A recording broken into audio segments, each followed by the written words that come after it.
हैं, तो इसी बीच एक बड़ी खबर का रुख कर लेंगे। बड़ी खबर अपने दर्शकों को हम साझा करें। दरअसल बड़ी जानकारी है बिलासपुर से, जहां पर सेंट्रल लाइब्रेरी के बाहर छात्रों ने प्रदर्शन किया है। लाइब्रेरी की फीस 1100 से 500 रुपए करने की मांग की गई है।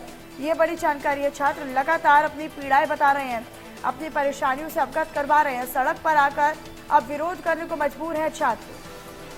तो ये बड़ी खबर है, नूतन चौक पर छात्रों का प्रदर्शन जारी है। ये बड़ी खबर मिल रही है। देखिए, लाइब्रेरी की फीस 1100 की गई और 1100 से अब वापस 500 करने की मांग के साथ जो छात्र है वो विरोध सड़कों पर करने को मजबूर है। बिलासपुर में सेंट्रल लाइब्रेरी के फीस को लेकर वो प्रदर्शन कर रहे हैं। लाइब्रेरी की फीस 1100 से 500 रुपए करने की मांग छात्र लगातार अपनी पीड़ा बता रहे हैं, अपनी परेशानी से अवगत करवा रहे हैं। सड़क पर आकर बाकायदा युवा जो है वो विरोध भी कर रहे हैं। नूतन चौक पर छात्रों का प्रदर्शन लगातार जारी है। तो सेंट्रल लाइब्रेरी की फीस को कम करने की मांग, बिलासपुर में सेंट्रल लाइब्रेरी के बाहर छात्र ही दरअसल विरोध प्रदर्शन में बैठ गए हैं। वजह है सेंट्रल लाइब्रेरी की फीस। दरअसल 1100 रुपए है फीस और 1100 से अब 500 रुपए करने की मांग जो है वो ये तमाम युवा छात्र करते हुए नजर आ रहे हैं। बाकायदा अपनी मांगें लगातार वो शासन तक पहुंचा रहे हैं, लेकिन जब मांगे नहीं मानी गई या फिर किसी प्रकार की कोई सुनवाई नहीं हो रही है, तब जाकर अब विरोध करने पर मजबूर और सड़कों पर उतरने को मजबूर हैं। तो ये देखिए, सेंट्रल लाइब्रेरी बिलासपुर की तस्वीरें हैं। बिलासपुर के सेंट्रल लाइब्रेरी के बाहर ही विरोध प्रदर्शन करते हुए फीस को लेकर दिलीप मेरे साथ, मेरे सहयोगी जुड़े हुए हैं फोन लाइन पर। दिलीप, ये जो हम पोस्टर भी देख रहे हैं बाकायदा छात्रों के हाथों में कि यथार्थ रखने की जो फीस है उसकी मांग की जा रही है, यानी 1100 बढ़ती हुई फीस का विरोध लोग कर रहे हैं।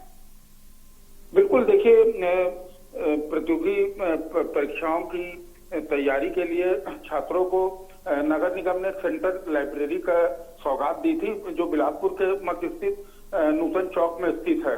पिछले 2-3 साल तक संचालित हो रही इस सेंट्रल लाइब्रेरी में जहां छात्रों को पढ़ाने के लिए पहले 500 रुपए फीस ली गई थी, वहीं अचानक एक आदेश आता है और जिसमें फीस बढ़ाकर 1100 रुपए कर दी जाती है, जिसके बाद वहां पढ़ रहे छात्रों का आक्रोश फूटता है और उन्होंने बढ़ी हुई फीस का विरोध करते हुए जमकर प्रदर्शन किया।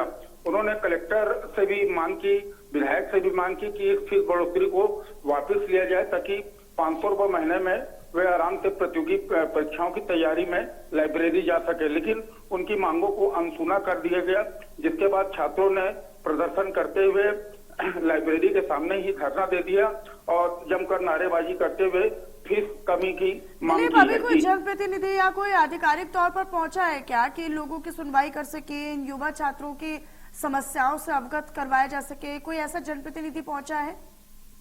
देखिए, इस मामले में पूर्व विधायक शैलेश पांडे और कांग्रेस के कुछ लोग छात्रों के समर्थन में उतर आए हैं, क्योंकि ये लाइब्रेरी कांग्रेस राज में चालू की गई थी और 500 रुपए फीस के साथ चालू की गई थी।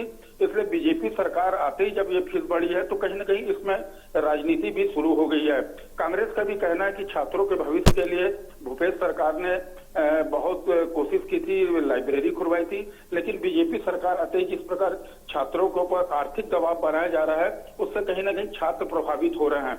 इस बारे में आज एक प्रतिनिधि मंडल कलेक्टर और अधिकारियों से, संबंधित शिक्षा विभाग के अधिकारियों से मुलाकात करेगा। हालांकि ये देखना काफी महत्वपूर्ण होगा कि कब तक इन युवा छात्रों की जो मांगे हैं वो मानी जाते हैं या फिर उन पर संज्ञान लिया जाता है। दिलीप, बहुत शुक्रिया आपका इस जानकारी को साझा करने के लिए। अपनी नजर आप इस पर लगातार बनाकर रखिएगा।